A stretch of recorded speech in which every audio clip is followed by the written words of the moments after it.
আউযুবিল্লাহি মিনাশ শাইতানির রাজিম বিসমিল্লাহির রহমানির রহিম। প্রিয় ইউটিউব ভিউয়ার্স, আজকে আপনাদের সামনে যে তদবিরটি দিচ্ছি এই তদবিরটি হলো অপমৃত্যু আত্মার অর্থাৎ যে কারিন জিন, সেই জিনকে চিরতরে কবর দেওয়ার তদবির।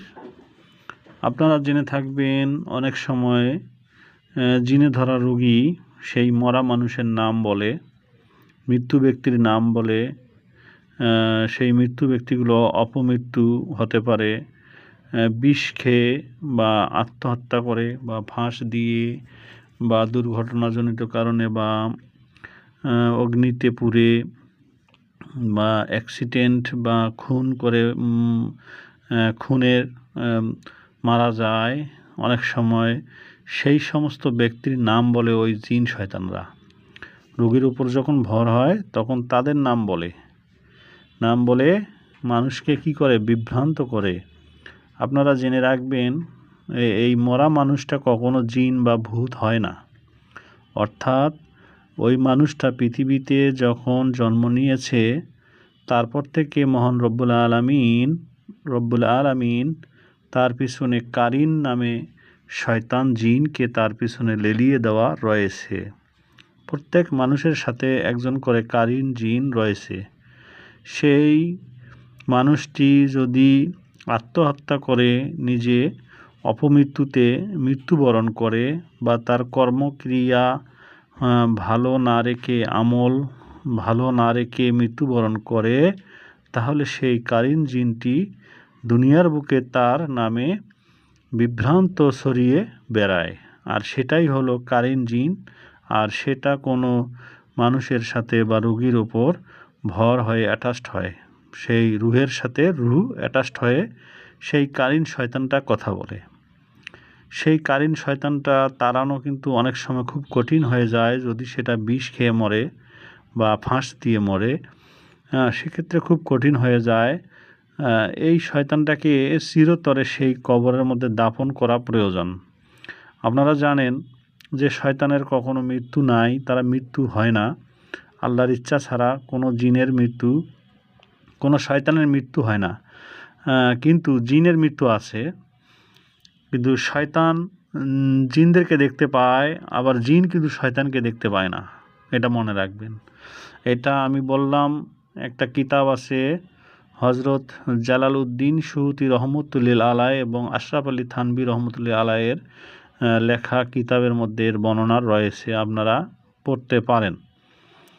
তো প্রথমে বলি, জিন শয়তানকে দেখতে পায় না, শয়তান জিনকে দেখতে পায়।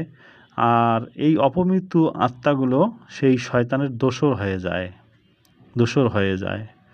তো এদের মৃত্যু তখন হয় না। মানুষটি যদিও পরলোক গমন করে, মৃত্যুবরণ করে, কিন্তু তার আত্মা যে রুহু, সেটার কিন্তু মৃত্যু হয় না। অর্থাৎ তার কারিন জিনের কোনো মৃত্যু হয় না। তো সেক্ষেত্রে কি করবেন, সেই কারিন জিনটাকে চিরতরে ওই ব্যক্তির কবরের মধ্যে দাফন করে দেওয়ার জন্য, কবর দেওয়ার জন্য এই তদবিরটি করতে হবে। আপনারা সূরা তাহার 20 নম্বর সূরা 55 নম্বর আয়াতে জেনে থাকবেন। ওখানে বলা আছে, অমিনহা নুকরি জুকুম অফিহা নুইদুকুম, অমিনহা নুকরি জুকুম অফিহা নুইদুকুম। তারপরে পরের আয়াতটা আপনারা পড়ে নেবেন, যেখানে আছে মিনহা খালাকনাকুম অফিহা নুইদুকুম অমিনহা নুকরিজুকুম তারাতান উকরা। এই আয়াতটি রয়েছে যে মাটি থেকেই যার সৃষ্টি, মাটিতেই তাকে দাবানো হবে, এটা আল্লাহরই কথা। তো এই আয়াত মাধ্যমে এই তদবিরটি করা হয়েছে। তো এই তদবিরটি লেখার পর ওই শয়তানটা যে ব্যক্তির নাম বলবে সেই ব্যক্তির নামটাই নকশার মাঝখানে লিখে দিবেন। লিখে দেওয়ার পর এই তদবিরটি গোলাপ জল, আতর, সুগন্ধি মেখে, তারপরে লাশ যেভাবে দাফন করে, মুর্দা যেভাবে সাজায় সেভাবে সাদা কাপড়ে মুড়িয়ে, পুরুষ এবং মহিলা বা নাবালক বা বালক যেভাবে লাশের মুর্দা দাফন করে সাজায়, সেভাবে সাজিয়ে সেই ব্যক্তির কবরে দাফন করে দিলেই চিরতরে সেই শয়তানটা কবরের মধ্যে থেকে যাবে। এটা আরও একটা কিতাবের মধ্যে এই বর্ণনাটি লিখেছেন, সেটা আমি এখানে উল্লেখ করছি না। তো যাই হোক, যদি ওই ব্যক্তি দূরের হয়, অপরিচিত হয়, আপনি না জানেন, তাহলে তার নাম অনুযায়ী সেই মোর্দা সাজিয়ে সেই কবর দিতে হবে এবং কবর দেওয়ার পর জানাজার যে দোয়াটা আছে সে দোয়াটা পাঠ করতে হবে। এবং এই যে নকশাটির মধ্যে যে দোয়াটা লেখা আছে বা যে আয়াতটি লেখা আছে, এটা কিন্তু আল্লাহেরই কথা, যে মিনহা খলাকনাকুম আফিহা নুঈদুকুম অমিনহা নুখরিজুকুম তারাতান উকরা। এটা 7 বার, 3 বার, 7 বার বা 41 বার পাঠ করে সেখান থেকে দোয়া করে নিয়ত করে চলে আসতে হবে। তাহলে চিরতরে সেই শয়তান কারিনটা বা আত্মাটা সেই কবরের মধ্যে রয়ে যাবে, আর বিভ্রান্ত ছড়াবে না, লোকসমাজে আর অন্য কাউকে ভর করতে পারবে না।